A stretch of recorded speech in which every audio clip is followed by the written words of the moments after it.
Lamb chops.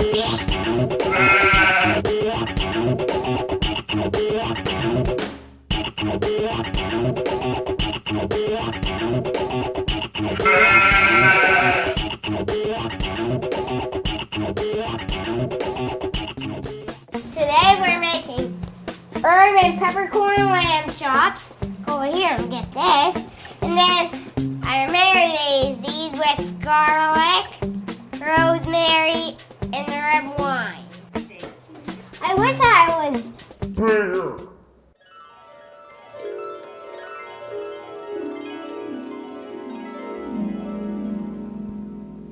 Wow.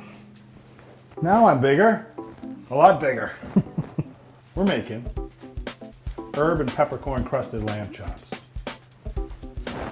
So to make this, we started out with a rack of lamb, okay? And you can buy them nice these days, already Frenched, ready to go. So this is a Frenched rack of lamb.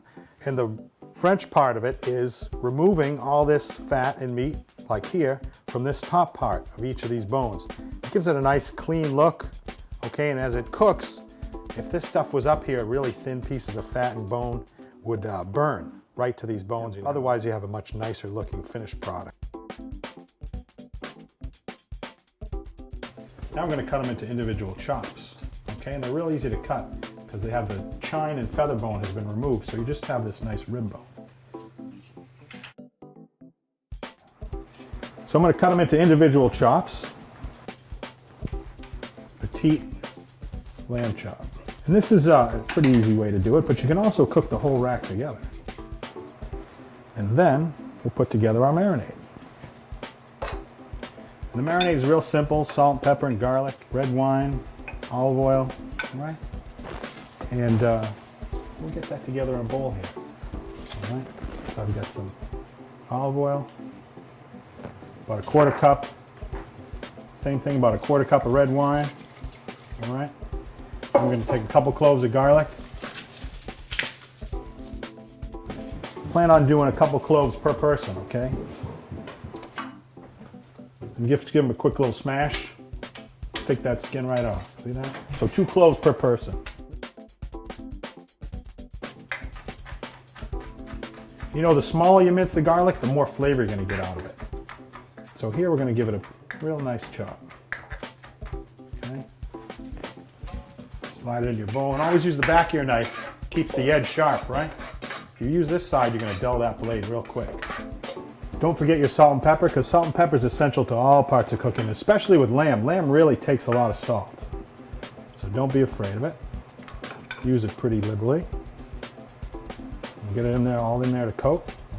A little bit of fresh thyme. You always have time for this, right?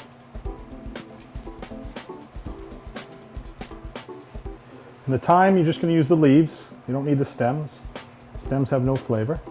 That's it, just by sliding down the stem one way and the other way, you can get all the leaves right off of that.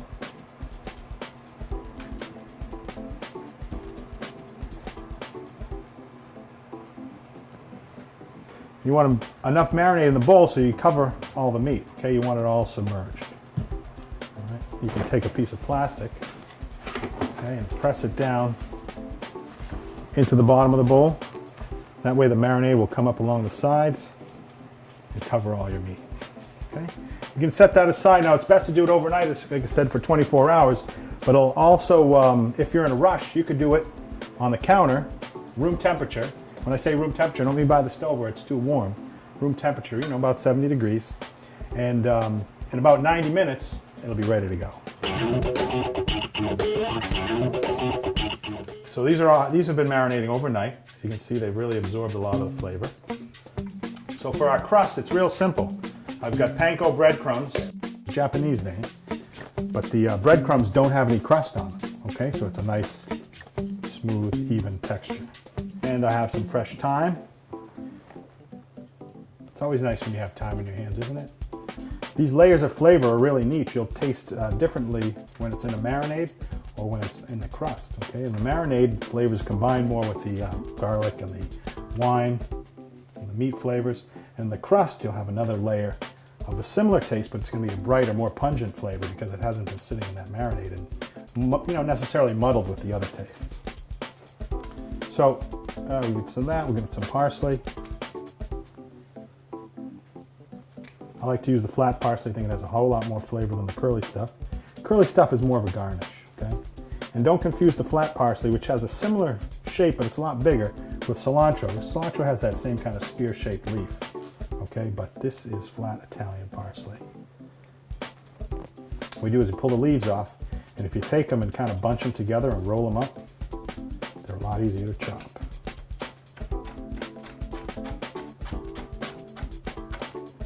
Okay, go one way, spin it, and go back the other. If you have a piece of stem, you can just pull that and put it aside.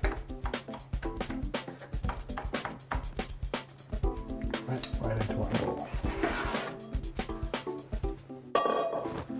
And we have some panko crumbs, using about a cup. Okay, for one rack of lamb. I have a little more salt and pepper. Okay. Peppercorns are much better when they're freshly ground. So we take the coffee mill, we give it a quick spin, and the fresh ground peppercorns are a little more coarse.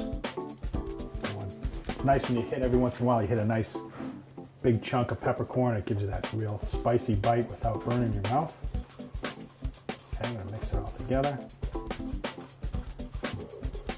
You can tell by the look, you want to evenly dispersed herbs and spices, okay? Make sure that there's no clumps of anything in any one space or the other, okay?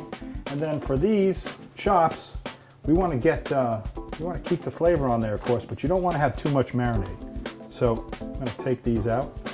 Take these and just get them out of the marinade. We need to drain them off a little bit because you don't want too much marinade on there, as the moisture will create some steam, and the steam will force that coating right off the chop. It won't stick as nicely.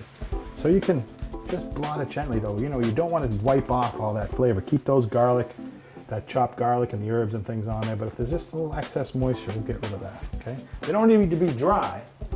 You just don't want them swimming. So we get a cooking sheet. We can take a piece of parchment paper, make it easier and cleaner to cook with.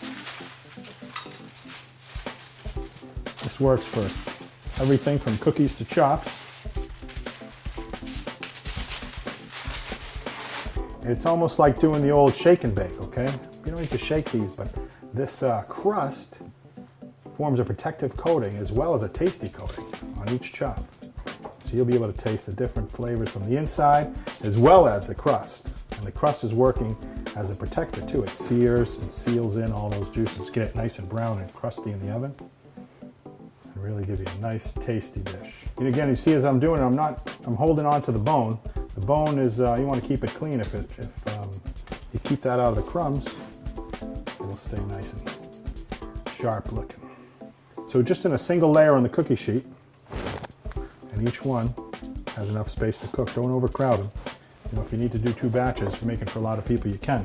And the nice thing is you can put these in the oven, brown them up, cook them about 3/4 of the way, and put them to the side, even refrigerate them for overnight, and then reheat them the next day if you're doing, say, a big dinner party. All right? So you want to set the oven to 400 degrees if it's on convection. If you don't have a convection oven, you're just on the conventional, you want to increase the temperature about 25%. So go to 450, okay? Get it nice and hot, because those lamb chops really like to get seared on the outside and lock in all those juices. When we come back, we'll give them a taste. So stick around.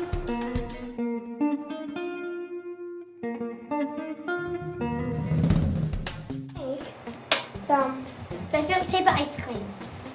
And want to know my favorite part of making it? Eating it! So, we take a little bit of vanilla, right here. But today we don't have any chocolate, so we'll just take a little bit more. And then we're going to come over the chocolate sauce.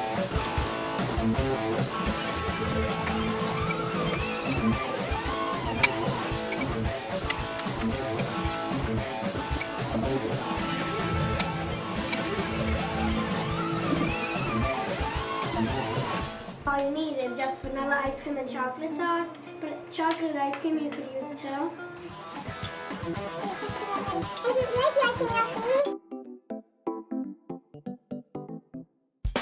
Okay, so these have been cooking for about 20 minutes. Take them out. Oh yeah. They smell great. You know, something that comes out of the oven, you know, that great smell fills the kitchen. You really know that you've done something good. These look beautiful. They're nice and evenly browned. The juices have just started to come out, which is a good thing. You want to just see a little bit. If you see a lot of juice, you know that you probably overcooked them. Okay? Let's give them a quick taste here, huh? Oh yeah, they're hot. They're good. And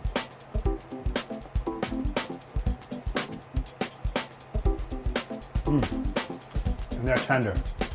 Nice pungent peppercorn spice. Really nice background flavor with the rosemary and the fresh thyme. And the coating on the outside blends so nicely with the marinade in the middle. You guys got to try this out. It's a real quick recipe.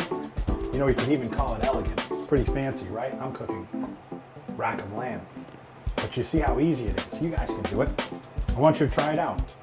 So I'm John Croatti, and I am the Grillustrator. Check us out, grillustrator.com, for more great, tasty tips. But that was easy.